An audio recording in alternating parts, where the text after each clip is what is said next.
அழிந்து வரும் இந்திய கலாச்சார வாழ்வியல் பகுதி 1.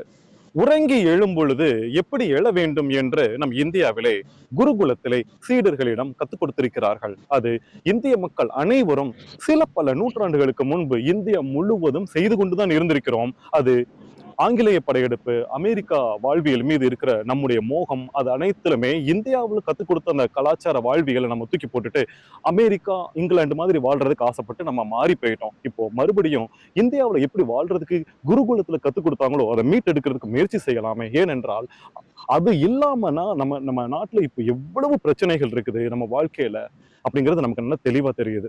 உறங்கி எழும் பொழுது எப்படி எழ வேண்டும் அப்படிங்கிறத நம்ம இந்தியாவில் சொல்லி கொடுத்துருக்குறாங்க. வலது பக்கம் திரும்பி இடது கையை ஊன்றி எழ வேண்டும். இடது பக்கம் திரும்பி வலது கையை ஊன்றி எழுவதோ அல்லது மல்லாக்கப்படுத்திக்கிட்டு வானத்தை பார்த்தபடி எழுவதோ, காலை தூக்கிக்கிட்டு எழுவதோ அல்லது வேறு எந்த கோணத்தில் எழுவதோ சரியானது அல்ல.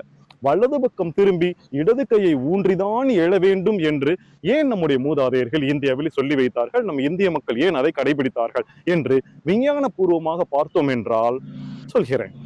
நம் உடல் இருக்கிறதே அது ஒரு காந்தம். நம்ம சின்ன வயசுல இயற்பியல் பாடத்துல நம்ம படிச்சிருப்போம். காந்தம் நீங்க பாத்தீங்கன்னா அதுல கோடு கூட போட்டிருப்பாங்க. தென் புலத்திலிருந்து வல புலத்துக்கு போறதுக்கு அது வந்துட்டு காந்த புலன் கோடுகளாக போட்டிருப்பாங்க. அது மாதிரி நம்மளுடைய உடல் வந்துட்டு ஒரு காந்தம். நம்ம கால்ல இருந்து தலை வரைக்கும் அந்த புலன், அந்த அந்த காந்த புலன், மேக்னெட்டிக் வேவ்ஸ் என்று சொல்லப்படுகிற அந்த கோடுகள் அப்படி போய்கிட்டே இருக்கும். அதுலதான் அந்த காந்த கதிர்கள் போய்கிட்டே இருக்கும். இதை லாஞ்சிடியூடினல் வேவ்ஸ் அப்படின்னு சொல்லிட்டு சொல்லுவாங்க.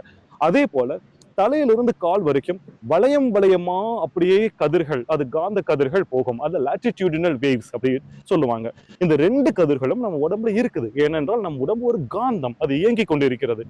இந்த காந்தம் நம்ம படுத்து தூங்கிட்டு இருக்கிறப்போ எப்படியோ புரண்டு புரண்டு படுக்கிறோம். எந்திரிக்கும் பொழுது முதன் முறையாக அந்த நாளை துவங்கும் பொழுது அந்த கோடுகள் இருக்கின்றனவே, இப்படி இருக்கிற கோடு அப்புறம் குறுக்காக இருக்கிற அந்த வளைய கோடுகள் அது ஒன்றோடு ஒன்றாக இடித்து கொள்ளாமல், உடைஞ்சு போயிடாம, அது எந்த விபத்தும் ஆகாம கரெக்டா எழுவதற்கு வலது பக்கம் திரும்பி இடது கையை ஊன்றி எழுந்தால்தான் அது சரியாக எழுகிறது. வேறு எந்த கோணத்தில் நீங்கள் எழுந்தாலுமே அது ஒன்றோடு ஒன்று இடித்து கொண்டு அந்த கரண்டே ஸ்பாயில் ஆயிடுது.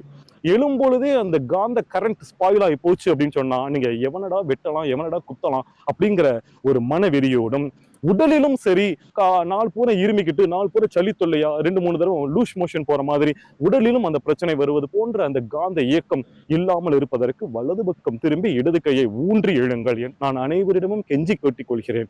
இந்திய கலாச்சார வாழ்வியலை மீட்டெடுப்போம். நான் சொல்லுகிற ஒவ்வொரு விஷயங்களாக தயவு செய்து வாருங்கள். நாளைக்கு காலையில இதே மாதிரி எழுங்கள் ப்ளீஸ். நன்றி. அழிந்து